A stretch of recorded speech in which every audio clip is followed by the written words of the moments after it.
मध्य प्रदेश की राजनीति में एक बार फिर ऐसा मुद्दा सामने आया जिसने कई बुनियादी सवाल खड़े कर दिए हैं। क्या अब इंसानियत भी राजनीति की कसौटी पर तोली जाएगी?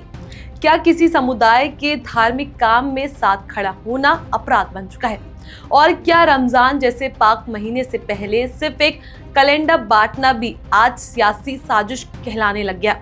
भोपाल में कांग्रेस नेता मनोज शुक्ला ने मुस्लिम समुदाय के बीच इस्लामिक कैलेंडर बांटे, जिनमें रोजे का वक्त, सहरी और इफ्तार की पूरी जानकारी थी।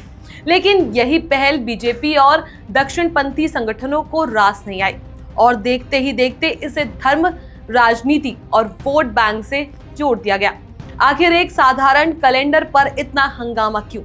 और क्या वाकई बीजेपी को मुस्लिम समुदाय के साथ खड़ा होना चुभने लगा है?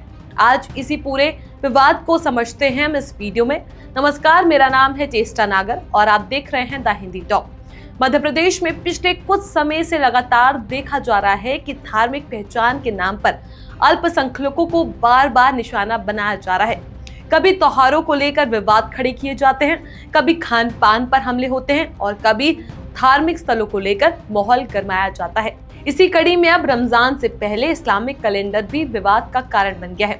असल में इस्लामिक कैलेंडर मुसलमानों के लिए एक जरूरी धार्मिक साधन होता है, क्योंकि रमजान में रोजा सूरज निकलने से पहले, सहरी से लेकर सूरज ढलने के बाद इफ्तारी तक रखा जाता है और इसका सही समय जानने के लिए यही कैलेंडर इस्तेमाल होता है, जिसमें हर दिन का रोजा टाइम साफ साफ लिखा रहता है। भोपाल में कांग्रेस नेता मनोज शुक्ला ने यही कैलेंडर मुस्लिम घरों, दुकानों और मस्जिद के बाहर पटवाए, जिसे कई स्थानीय लोगों ने हिंदू मुस्लिम एकता और गंगा जमुनी तहजीब की मिसाल बताया।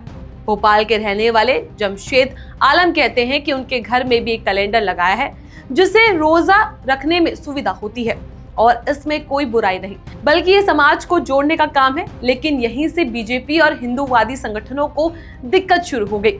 बीजेपी नेताओं ने आरोप लगाया कि कांग्रेस एक धर्म विशेष को साध रही है और इससे सीधा धार्मिक राजनीतिक बताया गया। यहाँ तक कि बीजेपी प्रवक्ता हितेश वाजपेयी ने कांग्रेस को मुसलमानों की पार्टी तक कह दिया और जाकिर नाइक जैसे नामों से जोड़ने की कोशिश की।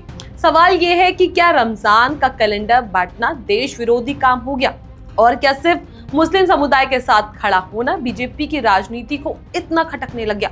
कांग्रेस का साफ कहना है कि ये कोई राजनीतिक स्टंट नहीं, बल्कि सामाजिक पहल है। जब किसी समुदाय के त्योहार पर शुभकामनाएं देना गलत नहीं माना जाता, तो फिर रमजान से पहले कैलेंडर देना गलत कैसे हो सकता है?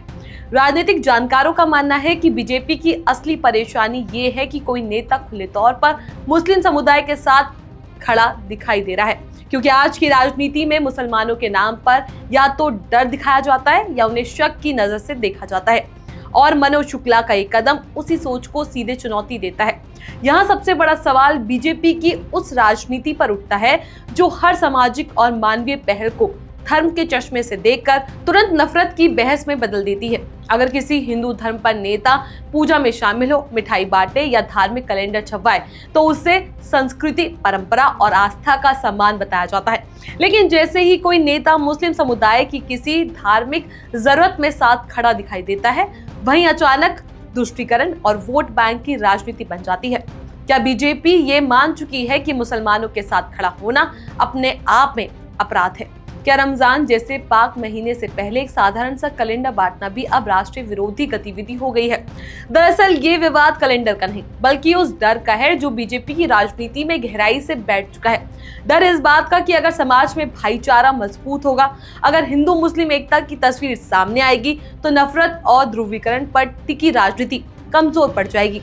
यही वजह है कि हर मुद्दे में धर्म घुसाया जाता है, हर मुसलमानों को शक की नजर से देखा जाता है और समाज को जोड़ने वाली हर कोशिश को साजिश बताकर बदनाम कर दिया जाता है। सवाल ये नहीं कि मनोज शुक्ला ने क्या किया, असली सवाल ये है कि बीजेपी को इंसानियत और भाईचारे से इतनी परेशानी क्यों?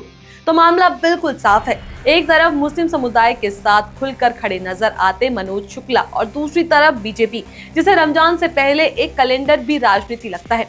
ये पूरा विवाद एक बड़ा सवाल छोड़ देता है कि क्या भारत में सेकुलरिज्म अब सिर्फ भाषणों तक सीमित रह गया और क्या जमीन पर भाईचारे की कोशिश अब राजनीतिक अपराध बनती जा रही है? अब सवाल आपसे, क्या यह सच में सियासी साजिश है या फिर बीजेपी को हर चीज में धर्म ही नजर आता है। अपनी राय हमें नीचे कमेंट सेक्शन में जरूर बताएं।